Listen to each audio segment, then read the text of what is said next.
Et je vais vous parler de Dorine Bourneton. Je ne sais pas si vous la connaissez. Dorine, en fait, c'est la seule pilote d'avion qui fait de la voltige et qui en plus est handicapée, paraplégique. La seule dans le monde. Dans le monde, d'accord ? C'est une battante formidable. En fait, Dorine, en 1990, elle a seulement 16 ans, elle est passionnée d'aviation, elle fait un voyage dans un petit avion à 4 places, en Haute-Loire, et l'avion s'écrase. Elle est la seule rescapée, tout le monde est mort, sauf elle. On la retrouve après 12 heures de recherche, elle n'a plus conscience de ce qui s'est passé, d'accord ? Mais elle ressortira de cet accident, malheureusement, paraplégique. Et donc, elle décide que la fatalité, elle va continuer à essayer d'avoir sa passion pour les avions, depuis toujours. Mais ce qu'il faut, c'est que c'est un accident d'avion, ouais. Et donc elle remonte sur le cheval, quoi. Et c'est ça, c'est ça. Toujours. Et cette passion, elle l'avait de son papa, qui était un passionné d'aéronautique. Et donc, elle décide de se battre pour essayer de continuer à faire de l'avion. Et alors, en 94, elle se renseigne à droite à gauche avec son papa, elle est en fauteuil, et elle apprend qu'à Toulouse, chez moi, il existe comme par hasard, mais effectivement, c'est une grande ville d'aéronautique, il existe des clubs où en fait, il y a des avions spéciaux où les commandes sont uniquement au niveau des mains. Donc, elle se lance un premier défi, qui est d'obtenir son brevet de pilote.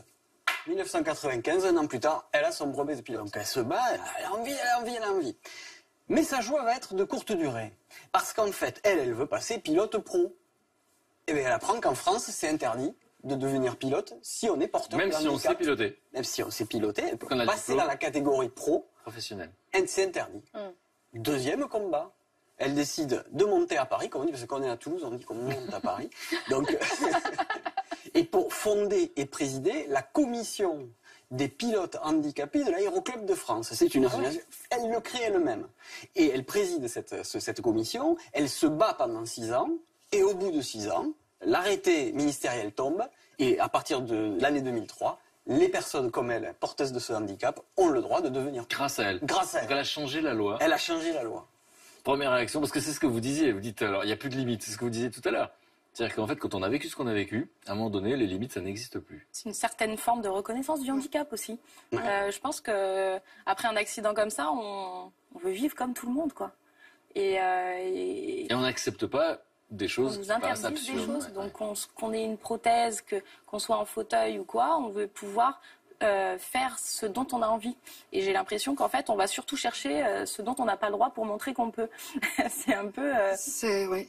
Vous confirmez ? Complètement. Ouais, Dès qu'il y a un truc pas possible, si, ce sera possible. Mais c'est ça, je pense qu'on va pointer du doigt ce qui n'est pas possible pour montrer que justement, on en est capable et ça devient possible. Et là, elle va encore plus loin parce que du coup, elle permet à d'autres personnes de pouvoir devenir pilote en tant que personne handicapée. Et ça, c'est un sacré pas pour le handicap. Mais alors, Luc, elle ne s'arrête pas là. Parce qu'elle ne se contente pas de faire de l'avion. Non. C'est pas n'importe quel type d'avion qu'elle fait. Et oui, parce qu'à partir de 2014, entre-temps, elle est devenue maman. Elle a aujourd'hui une petite fille qui a 10 ans. Donc vous imaginez aussi de faire ce métier-là où il faut s'entraîner très régulièrement. Et en plus, de s'occuper en fauteuil d'une enfant, quand même. Bon. Et donc en 2014, elle se lance dans la voltige. D'accord ? Alors vous voyez ce que c'est ? C'est incroyable. C'est fou. Non mais c'est dingue. Non mais c'est absolument dingue. Alors toi tu vas pas voir, mais c'est pas grave. Tu es puni. On te racontera. Non, je ris. Et donc, regardez comment ça se passe. Donc elle monte dans un avion. Alors là, elle est avec un instructeur, mais elle a le droit de piloter seule. Hein. Incroyable. Donc elle est dans son avion et elle me disait. Pour nous qui sommes dans cette situation de handicap, on sent plus ses jambes, on est bien d'accord. Et quand l'avion comme ça se retourne, eh bien la difficulté, c'est que vous avez les jambes qui vous tombent sur la tête, si je puis dire. Elle dit, je suis comme un apesanteur.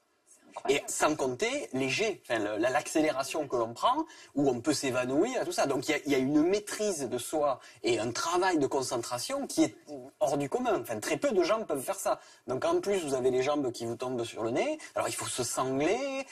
Puis bon, chaque vol est différent. Tous les gens qui font de la voltige, les conditions météo sont particulières à chaque fois. Donc il faut une attention, une précision, une concentration de dingo, quoi. Et ce qui est fou aussi dans l'histoire, alors toi tu dis dingo, moi je dis c'est fou, c'est que cet accident, c'était un accident d'avion. Oui. Et qu'elle fait de la voltige où on a à chaque fois l'impression qu'ils vont se, Ouais, c'est ça. qu'ils vont se scratcher. Donc c'est quand même très particulier. Je me retourne vers la psy, Pascal. Comment ça s'explique? il y a une surenchère dans le défi déjà, et puis, mais c'est assez fréquent que, en fin de compte, les personnes porteuses de handicap qui font du sport exercent justement le sport de leur déficience. Comme par exemple une personne malvoyante qui va exercer un sport d'adresse, ou une personne qui a été amputée qui va se diriger vers la course. C'est assez fréquent d'aller chercher justement là où ça bloque. Et puis aussi, je crois que le handicap, ça apporte un merveilleux esprit de contradiction. Je dis merveilleux parce que... C'est ce que je ressens depuis tout à l'heure, en fait. Vous avez dit provocatrice, même, tout à l'heure. Merveilleux parce que c'est un esprit de contradiction qui est dans le créatif, dans le productif, dans le positif. Mais très certainement. Mais c'est vrai qu'on est dans la contradiction, mais même avec nous-mêmes.